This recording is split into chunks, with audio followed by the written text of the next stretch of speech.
Hey guys, I'm Emma Ryan, Integrative Nutrition Health Coach and founder and owner of Plant.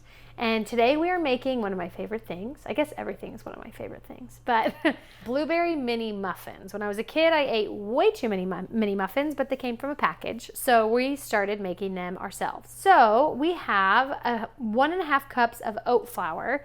And if you haven't watched the video on how to make your own flours yet, you can head over there first. 1.5 cups oat flour. And then I have 3/4 cup almond flour.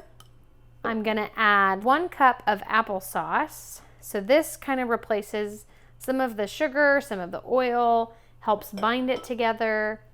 And then I'm gonna do 1/4 cup of melted coconut oil,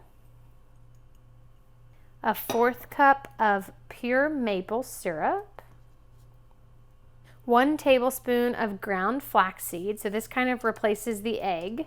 So it'll help bind it together as well. 1/2 teaspoon of vanilla extract.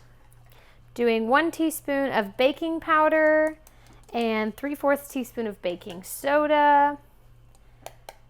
And I'm going to mix this all together.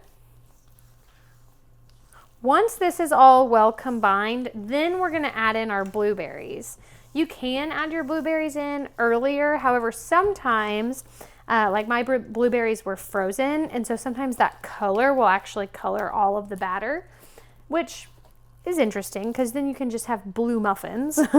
But in order to keep the color to look like a regular muffin with blueberries in it, like it should, we'll fold them in at the end. Now I'm gonna add in 3/4 cup of frozen blueberries, and you can use fresh or frozen. We'll just mix these in, and then we're ready to put it in our mini muffin tins. So now that we have our batter, I'm using a silicone mini muffin mold. You can use a mold, you can use the little tins, either way. But I'm just gonna use a spoon and kind of dollop the muffin batter in. I like to fill them all the way to the top. That way they're overflowing and they have a really pretty top to them. Either way is totally fine. So we're just gonna fill these up and then we will bake them.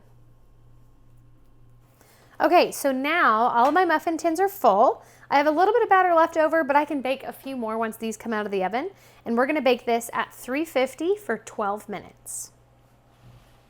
Okay, so these came out 350 for 12 minutes. They're a little crispy on the top, but I kind of like them that way. The inside is still super soft and moist. I hope you guys enjoy these muffins. Share them with your friends and family. Be sure to comment, subscribe, let us know what you're looking forward to, and I will see you soon.